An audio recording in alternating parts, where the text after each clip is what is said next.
Hello, this is Stephen Nojiri and this is another Tada Genji tradition video. It is also another Fukushima Ryu Ninjutsu video. So, as you viewers may have realized, the last few videos have been focusing more on Fukushima Ryu Ninjutsu. But that's okay because Fukushima Ryu Ninjutsu is part of the Tada Genji tradition. And so we're going to keep talking about Fukushima Ryu Ninjutsu for a few more videos, a little bit longer. But in this video, what we're going to do is we're going to look at some general types of magic. In the previous video, I had mentioned that we were going to take a look at poetry magic and deity manipulation magic in a future video. So that's what we're going to do now. However, before we do this sort of overview of poetry magic and overview of deity manipulation magic, I would like to take a moment to discuss a project that I'm working on. And this is important because it's going to lead to the next book. So as most of you who are viewing already know, and if you don't know, now you will know, my primary focus is offline projects, historical projects, ethnographic projects. And these videos that I do are just, they're to augment my research. It's basically, I do it for fun and I do it so that you guys can have insight to the things that I find out about or the things that I know. Having said that, okay, the project that I'm working on now is a Nojiri Eyes Only book. It's a private book. It is a compilation of Nojiri history from the mid-1500s of 1550s until present day. It's titled 13 Generations of Nojiri, and it will not be publicly released. This is a Nojiri family only document. But why am I telling you about that? Because you're going to get a new book at the end of this. And here's how that's going to work. So first off, it's going to take up a lot of my time and focus. There's a lot of information to compile. Basically, I'm going through the 13 generations and compiling as much data as I can and putting it all into one compilation. That compilation will also have several other documents attached to it. Genealogy charts, letters written, retainer lists. All kinds of documents will be compiled into the general history. But what this means for you guys is, for example, what you need to take note of is that the Fukushima Ryu Shinobi no Maki, the Fukushima Ryu Ninja Scroll, the scroll from the 1700s, is going to be transmitted as part of this document. Now, why is that important to you? Because a new commentary and a translation will be written in the end of this year and next year to go along with the scroll. So in other words, the original scroll with the new commentary and an updated translation, along with other historical documents, will be compiled into the history of the 13 generations to create one massive compendium. Now again, like I said, that compendium will not be released publicly. However, when the project is completed, a moderately redacted version of the new Fukushima Ryu commentary will be arranged and released publicly as a standalone book. So you won't get the 13 Generations of Nojiri, that is a family document, but you will get a moderately redacted Fukushima Ryu updated commentary. So this version of the commentary will be far superior to Sacred Conspiracy, which was released in 2015. Sacred Conspiracy was held back by many factors. Now, Sacred Conspiracy is still a decent book, and but it does contain a fair amount of errors, and it is also silent on many topics. It's an okay book. I still support it. I'm still leaving it in publication for now. But the book could have been a lot better. So basically, 4 key points. I know a lot more now. So 10 years have passed since I published Sacred Conspiracy. I know a lot more now. Also, a lot of stuff has happened in the last 10 years. That's personal stuff, family stuff. I'm not going to go into detail. I'm just going to say a lot has happened in the last 10 years. Third point, there was a lot of stuff that I was afraid to include in the Sacred Conspiracy book because I didn't currently have the evidence or the proof to support it, but I do now. And lastly, I relied on the current research, 2015 current research, and other historians, primarily Japanese historians, whose data was wrong. So, those 4 points are the source of why Sacred Conspiracy is okay, but really needs to be updated. So anyway, like I said, I'm looking forward to releasing this modified version, or this redacted version of the Fukushima Ryu commentary in the near future.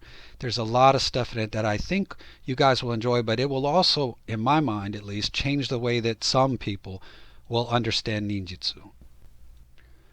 To give you some idea of what this moderately redacted commentary is going to look like, there's going to be an introductory history, so there's going to be a lot of context because you can't properly understand the school or the scroll if you don't have the context. So we're going to talk about families, locations, political events, etc., etc., etc. I'm going to do an analysis between the original scroll, the actual Fukushima Ryu teachings, and the annotation copies, which is the addendum document, which is more of an Inko-Ryu document written in the latter half of the 1700s, as opposed to the actual original Fukushima Ryu. And there will be a discussion of like the early Fukushima Ryu, which is the Nojiri controlled Fukushima Ryu, and then the later part of Fukushima Ryu, which would be like Koyamada and Murakami controlled Fukushima Ryu. That'll all be discussed in the history section.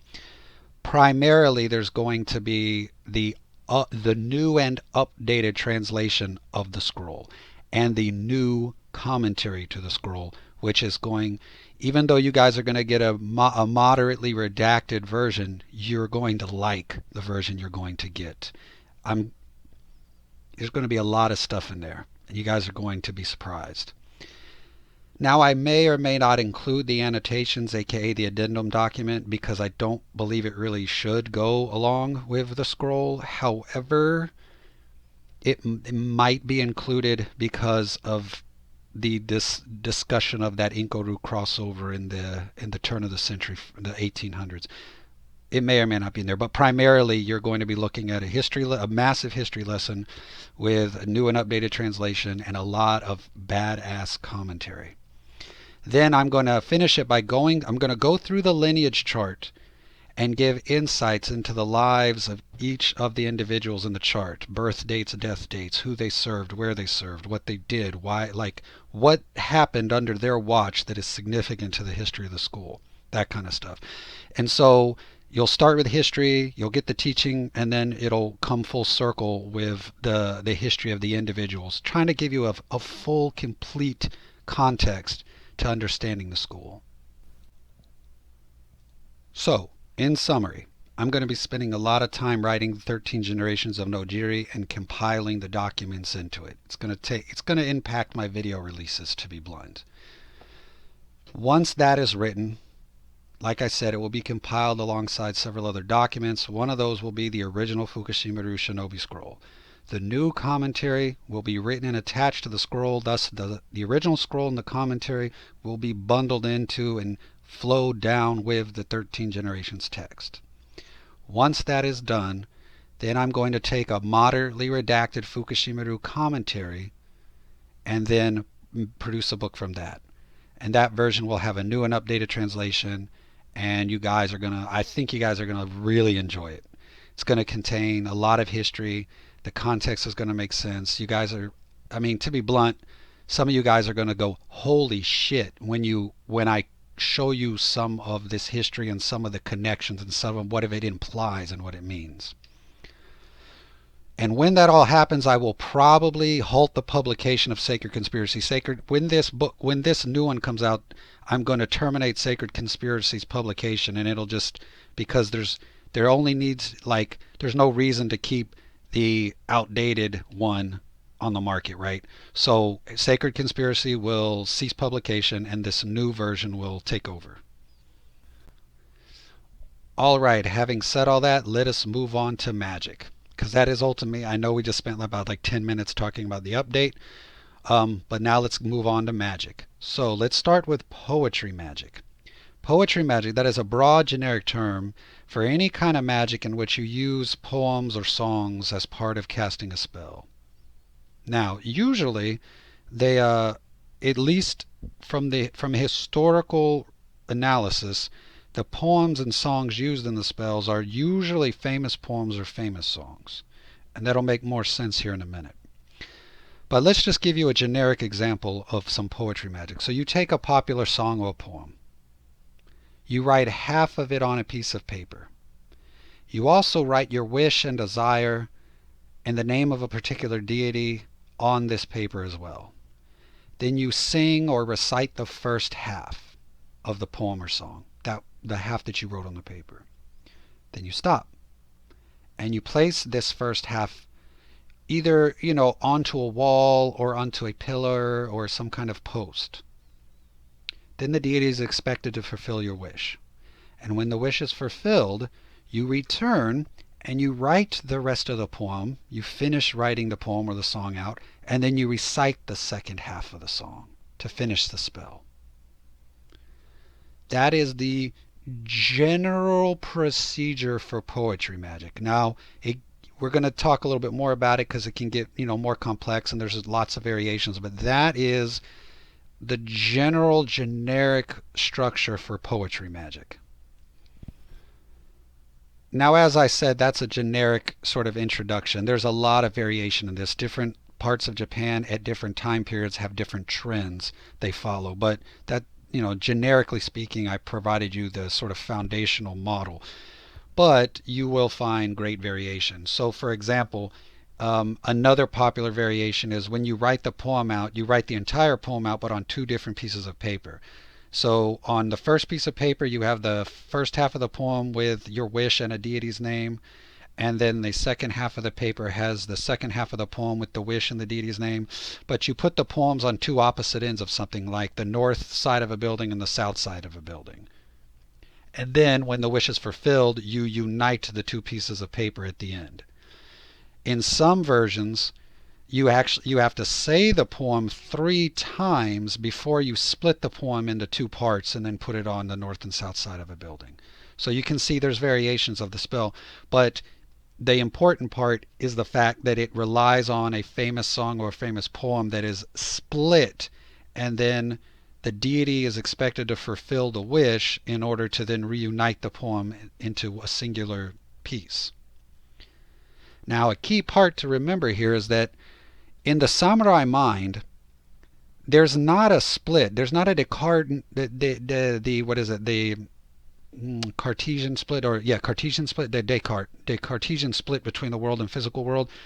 If I'm saying the wrong word, I apologize. But what I mean is that Western concept that the spirit world and the physical world are two separate planes of existence that don't interact with each other. That doesn't exist in the samurai mindset. In the samurai mindset, the humans and the gods and spirits inhabit the exact same world. What that means is that human beings and spirits and gods can possess knowledge of each other's affairs, meaning that spirits and gods know about poems that are written by humans. They know about famous songs. So the spirits and gods, they're not aloof somewhere in another dimension or aloof in the sky somewhere. They're inhabiting the same world, the same dimension. So, for example, that may strike some of you as kind of silly, but within the samurai mindset, if there's some famous song, then the gods know about it.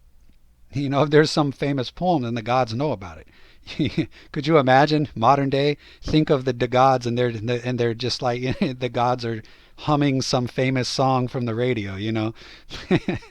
It seems kind of funny, but the gods are part of the world within the samurai mindset. So they would know these songs. They would know these poems. So now it does need to be said that you can't just pick any random poem and split it randomly. Now it may seem odd to you, the viewer, but you just have to accept the historical fact that for these magic spells, the poems have to be split in a very specific spot. And so every song or every poem has this sort of hidden magical split line somewhere in the poem or somewhere in the song. And if you know where the correct place to split the poem or song is, then you can use that for the magic spell. If you split it in the wrong place, nothing will happen. It has to be split in the correct spot.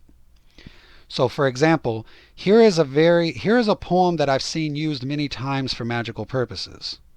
Now, I'm not going to tell you where you split this poem, because I don't want honestly, I don't know who's watching this video, and I don't want you guys to just, like use this spell for whatever. But this is the spell, but it has to be split in the correct place, for example. So it's a poem about someone who's longing for a lover who's not going to show up. If you know where to split this poem in the correct spot, you could use it to cast a spell. Again, you'd have to know the other details of the spell. What deity's name to write, how to write it correctly, where to put it, or, is this the type of spell where you have to write half of it and then get the wish, then write the second half? Is this the type of spell where you have to write both halves but split them onto opposite side of a building? And I'm not telling you those details because that's the kind of stuff I'm not going to tell. But I will let you know this poem can be split and used for magical purposes. Now, poetry magic can also extend into have extensions such as, for example, there's a reciting a famous poem to a god. So there is actually a comb spell. There's a version that is in Sacred Conspiracy, and then in the Iga and Koga Scrolls of Chikamatsu, I believe he also mentions a comb spell. But it's where you use a comb and you brush your hair or your sleeve with a special comb and you recite a specific poem. There's usually some kind of play on words or something specifically changed or emphasized in these type of spells, but they are still a form of poetry spell because the magic is casted with the recitation of some kind of song or poem. Also, uh, speaking of a play on words, the horse spell from Fukushima Ryu is kind of like a poetry spell in that there's a poem that relies on play of words. I mentioned this previously. In the case of this spell, you say the spell out loud. It's pronounced a very specific way, and as you're saying it out loud, you write the spell on the amulet in the little envelope.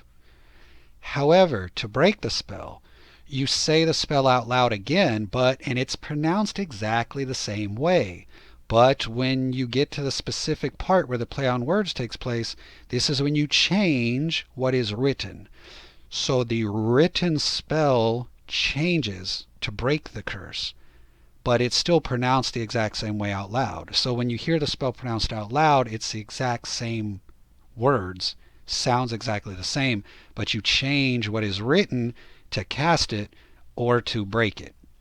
So it's a play on words. It's still a form of poetry spell, though.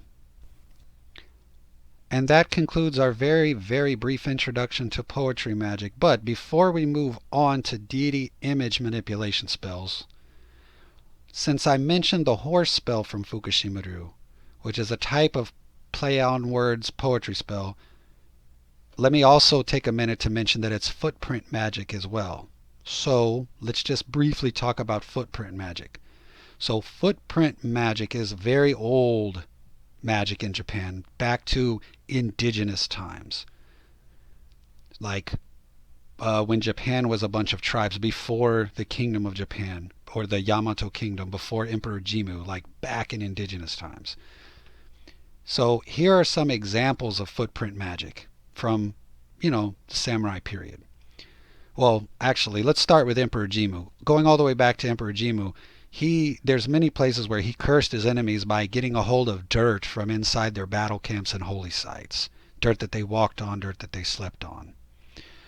There's also a bunch of spells where you put spells into earthenware jars and you put the jars into the ground where people are expected to walk to curse them or to stop them from coming, stuff like that. In the Fukushima Ryu, there's also a snake venom spell where you put the snake venom at a crossroads because people will walk over it. And there's types of curses that you write the spell out and then you put it on a spike and you drive the spike into someone's footprint. And then there's a series of herbal mixtures that you chew and then spit into the footprint to cause things to happen. So, for example, footprint magic, so not like either footprints or people walking over the spell. They're kind of they're related to each other. They're not exactly the same thing, but they're sort of in the same category of magic cast either on your footprint itself or the place where you're walking is also a sort of a big magical category as well. Anyway, so let's move on now to deity image manipulation. All right, deity image manipulation magic. In the previous video, I had mentioned that deity image manipulation was a type of magic that became popular after 1750, the second half of the 1700s. And that the Fukushima Ryu has a dog eyes magic amulet where you make a magic amulet from the eyes of a dog. It's an older indigenous type of magic. And then the Inko Ryu has the deity image manipulation amulet in which you, the blind Buddha magic. And because of this difference in magic, so both of these are considered invisibility spells, but one is an older indigenous magic and one is a post-1750s type of magic. And so because of this, we can not only date the technique and the system, but we can also distinguish them from each other because of these very specific features. So deity image manipulation magic is things like that blind Buddha from Inko Ryu and things like the Daruma dolls. So most of you are probably familiar with the Daruma dolls. It's a doll that doesn't have eyes, and then you get it from the temple, and then if you promise to paint the eyes onto it if your wish is fulfilled. In some versions you paint one eye and then you wait for the wish to paint the other eye. But the point is you have this image of Bodhidharma. And by the way, the Daruma dolls come from the mid-1700s. This is, again, when deity image manipulation started to become a thing, the mid-1700s, which is exactly where the Daruma dolls come from. So, and the blind Buddha spell is essentially the same thing. If your wish is granted, you will put the eyes on the image of the deity. So in the Inko Ryu, if you are not caught, if the invisibility works and you come home safe, then you will put eyes onto the image. In the Daruma doll, if you get your wish, you'll finish painting the eyes on the doll, right? This is your basic introduction to deity image manipulation with historical examples. However, now having said that, now we have to talk about the more irreverent and what I personally believe problematic version of this magic, which I highly advise against, but it became very popular in the late 1700s, so we'll discuss it. And that is where you take the image of a deity and you put it upside down, or you face it towards a wall, or you put it upside down and face it towards a wall, or you put pins in the hands and feet of the deity in the image until you get your wish fulfilled. Again, I highly advise against this type of magic. The version of deity manipulation or deity image manipulation magic where you promise to finish something like add eyes is kind of similar to the poetry magic in that you promise to finish the poem when the wish is fulfilled. There's this pattern of I'm starting it, you fulfill my wish, and then I'll finish it. Right? Like beginning the Daruma doll and then finishing the doll once you get your wish. Do you see the pattern? Do you see the similarity between the poetry magic and this basic original version of the deity image? Right. It's very much like I start it, you do the middle, and then I'll finish it, right? However, though, like I said, the abusing of deity images until a wish is fulfilled, that also became popular. Now that started off, that is a form of black magic among the samurai. So the samurai started to do this deity manipulation magic in the later 1700s, but it bled over into merchants and farmers. It bled over into the commoners. And it started to become popular among them in the latter part of the 1700s. Into the early 1800s, it started to become popular. Irreverent commoners apparently had no qualms with disrespecting their deity, the images of these deities, to demand wishes to be fulfilled. Now, in some historical instances, we do find some evidence that a person claims that they are in such a dire situation that they have no other choice but to abuse the deity, to beg the deity, to to force them to help them. Basically, the excuse was is like, oh, I'm in such a bad situation. Look what I'm doing. I'm acting so irreverent. I'm acting so crazy because I need your help so bad. I need your help so bad that I'm crazily like voodoo doll pinning your image upside down, right? So that's one that's a historical explanation that has been recorded from the 1800s about why the irreverent behavior. But having said that, though, just because some people may have felt bad for their irreverent behavior, it doesn't seem that, historically speaking, many of the people that practice this type of magic felt bad about it at all. And actually, there is another interesting explanation for this, is found in the historical records, is that a lot of the commoners who practice this version of the magic, um, they didn't really, again, they also did not have a belief that the spirit world and the physical world were two separate dimensions. That, again, that Cartesian split doesn't exist at all. So in their minds, a lot of them viewed the gods as just as corrupt, right? They believed they were corrupt just as the local samurai government was corrupt. And so they really had this idea that power in the universe, authority in the universe, structure of the universe is based on bribes and coercion.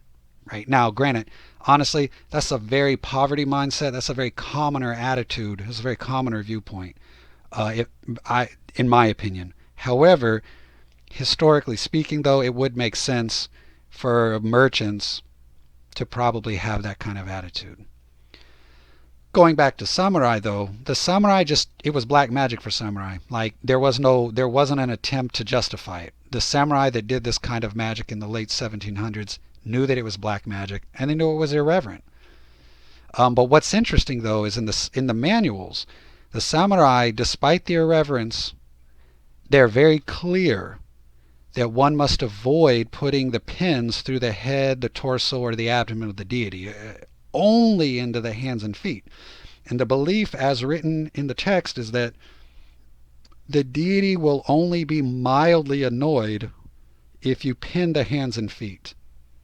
But if you pin anything else, such as their head or torso or abdomen, then you will actually earn the deity's wrath, and you will actually end up cursing yourself. All right, and with that, we bring this video to an end. So, quick summary. This new private project is going to take up a lot of my time. It will impact what I can put online because my primary focus is offline projects. However, you guys are going to get a new book out of this, because when this project is done, then I'm going to take the Fukushima Ryu commentary with the new translation, and a mildly redacted public version of it will be released as a new book. And I think you guys are really going to enjoy this version, this updated commentary. Taking the gloves off on this one. I mean, this one is going to be, y'all are going to like this one. Let's see, we also did a basic look at poetry magic in this video. We also took a real basic look at footprint magic, and we took a basic look at deity image manipulation magic.